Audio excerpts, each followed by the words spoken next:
Martin Blachier, qui nous dit arrêtez de paniquer sur Omicron. C'est à vous, Martin. Cela fait maintenant 2 ans qu'on traverse cette pandémie, on le sait tous, et sans doute nous avons fait un certain nombre d'erreurs, mais normalement nous avons appris. Vous n'êtes pas sans savoir qu'il y a un nouveau variant, Omicron, qui est arrivé d'Amérique du Sud et qui est arrivé maintenant en Europe. Et ça nous rappelle quand même grandement ce qui s'était passé avec le variant en Afrique du Sud, ce qui s'était passé avec le variant Delta qui venait d'Inde. Mais qu'est-ce qu'on sait du coup? Qu'est-ce qu'on a appris?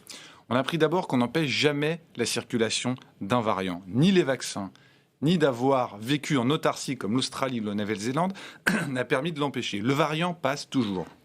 La deuxième chose qu'on apprend, c'est qu'à chaque fois qu'on a dit que les vaccins ne fonctionnaient pas sur ces nouveaux variants, finalement, ils fonctionnaient très bien sur les formes graves. Donc, comment expliquer la réaction des pays du monde entier qui ont réagi à cette nouvelle du variant Omicron comme si c'était une nouvelle apocalypse? Fermeture hermétique des frontières, chute des bourses, les mêmes enfermistes qui rappellent maintenant un confinement partiel pour les fêtes de fin d'année quand d'autres pleurent la réouverture des classes. Les enfermistes, vous ne les aimez pas du tout, Martin. Alors qu'est-ce qu'il faut faire? Qu'est-ce qu'il faut dire aux Français précisément? La première chose à dire aux Français, c'est qu'on ne les enfermera plus.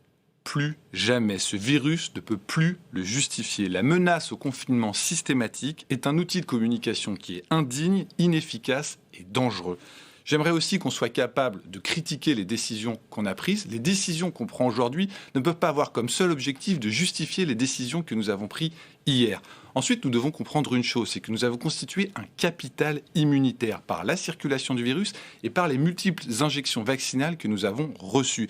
Et donc, ça change beaucoup de choses. La circulation virale n'a plus le même impact sur l'hôpital, effectivement. Et cette immunité que nous avons acquis, tous les variants y seront sensibles. Peut-être qu'ils perdront un petit peu de sensibilité, mais ils y seront systématiquement sensibles. Avec les traitements et la bonne connaissance des facteurs de comorbidité, nous devrions quand même être capables de gérer cette pandémie de façon raisonnable. Alors pourquoi repartir sur des anciens schémas toxiques? On annonce aux gens un super variant avec plus de 50 mutations. Les décideurs s'affolent, transmettent leur peur sans filtre, incapables de se calmer eux-mêmes, Véran comptant tous les jours les cas, comme Salomon à l'époque comptait tous les jours les morts.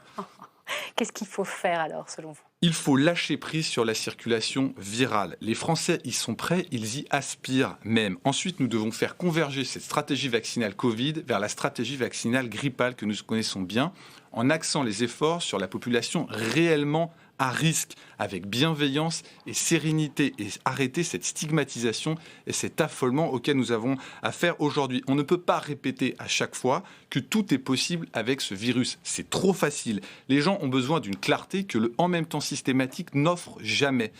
Car les Français, quand ils entendent ça, qu'est-ce qu'ils comprennent? Ils comprennent que d'un jour à l'autre, ils peuvent se retrouver réenfermés chez eux sur une décision arbitraire et précipité. Ce climat est dangereux, il est parfaitement infondé et il engendre une vraie violence qui commence à naître dans la société française. Je crois qu'il est grand temps d'atterrir.